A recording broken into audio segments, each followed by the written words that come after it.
যদি কেউ জিজ্ঞেস করে তাহলে আমি সর্বপ্রথম বলবো বাবা পাগলার সঙ্গে পুরী ধাম যাত্রা।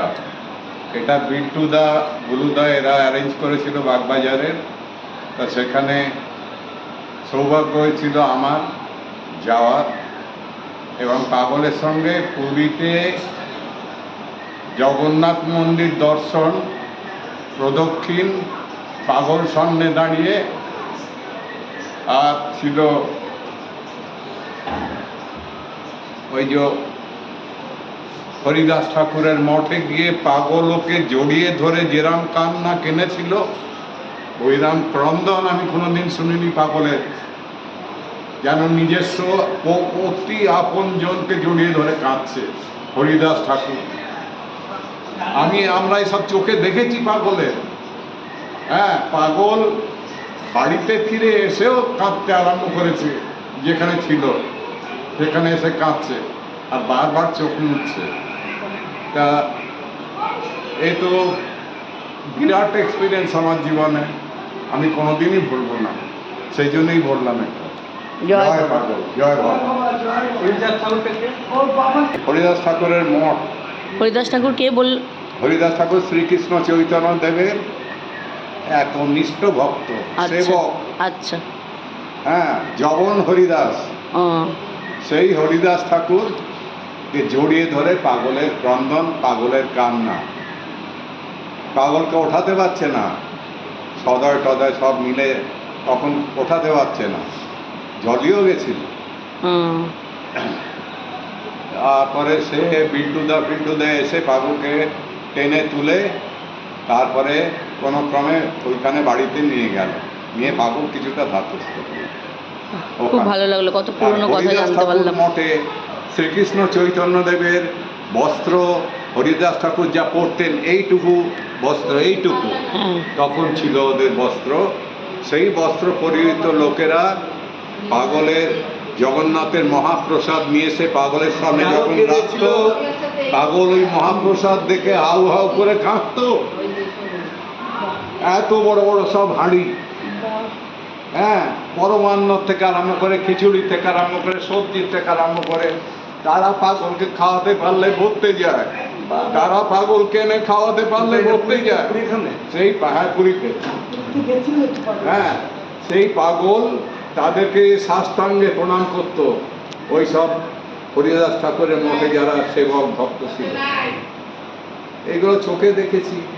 তারপরে পাগলের জানতে হয়েছিল হঠাৎ মানে হরিদাসকে জড়িয়ে পাগল তো 12খানা রিক্সা নিয়ে যেখানে সেখানে ঘুরছে, আমরা ঘুরছি, 12টা রিক্সা বাঁধা আছে।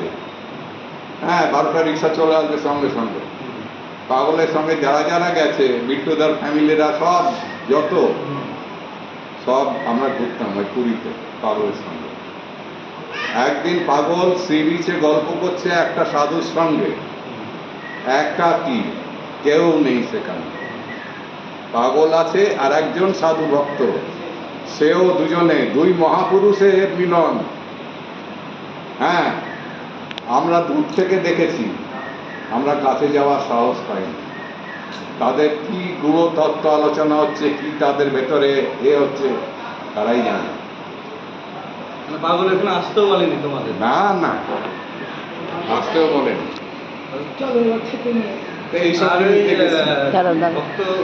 হরিদাসকে ধরে এই যে পাগলের কন্দ, হরিদাস সমাধি, হরিদাসের সমাধি, এই যে পাগলের যেন সমাধি, হরিদাস ঠাকুরের সমাধি। এই কারণটা জানতে পেরেছিল, পাগলকে জিজ্ঞেস করেছিল যে কেন? পাগল কি জানে না হরিদাস ঠাকুরকে ছিল? পাগল জানে না হরিদাস ঠাকুরের কি লীলা?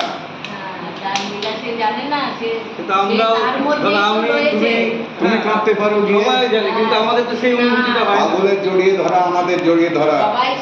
হ্যাঁ, পাগলের ভাব আমাদের ভাবে আকাশ পাতাল পার্থক্য। আমাদের অনুভূতি আর তার অনুভূতির মধ্যে ডিফারেন্সটা এবং সে কি ভেবে কেঁদেছে সেই জানে। জগন্নাথের আমার যেটা মানে মনে হয়, হ্যাঁ, আমার যেটা ধরো মানে আইডিয়া হচ্ছে, বলো, যে বাবা পাগলাই শ্রীকৃষ্ণ, ঠিক আছে, তিনি তো বলে গেছেন মন্দিরে ভবা পাগলা নিজেই বলে গেছেন ঠাকুরের আমি কৃষ্ণ আমি কালী আমি শিব আমি ব্রহ্মা উনি আমি পৃথিবীর চিরবন্ধু। তাহলে এই ক্ষেত্রে মানে শ্রীকৃষ্ণ যদি তিনি না হয় তাহলে এই অনুভূতিটা কি করে ভক্ত হরিদাসকে ধরেই তার ভবা পাগলার যখন গান হতো, এই যে অনুভূতি হ্যাঁ ভবা পাগলার যখন গান হতো সে যেই গাইছে, আগেকার দিনকালে এখনকালে পাগল যখন সোজা হয়ে বসে থাকতো, হ্যাঁ পাগল যখন ব্যক্ত করতো ওই গানের এক একটা পংক্তি, এক একটা লাইন, এক একটা ভাব, হ্যাঁ পাগলের পিঠে কেউ টাচ করতে পারতো না। কেন?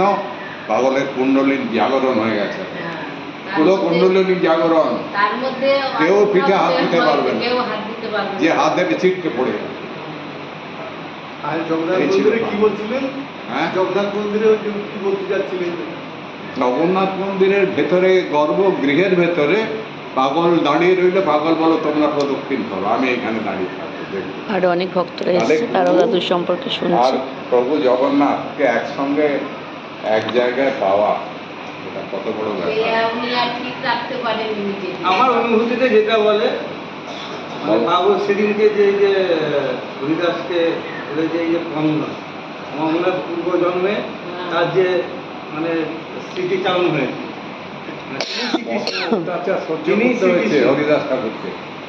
ওই তিনি হরিদাস শ্রীকৃষ্ণ, তার শ্রীকৃষ্ণের তো পরম ভক্ত ছিল, তো বন্ধু ছিল ভক্ত হরিদাস। কি অত্যাচার চৈতন্যদেব। সহ্য করতে হয়েছে ওনাকে? কি অত্যাচার? অনেক দিন পর দাদুর অনেক পুরনো শিষ্যর কাছে অনেক কথা শুনলাম দাদু, খুবই ভালো লাগলো। তোমাদের কেমন লাগলো অবশ্যই তোমরা জানিও ভিডিওটা। তো এখনকার মতো রাখি, পরে আবার ভিডিও নিয়ে আসবো।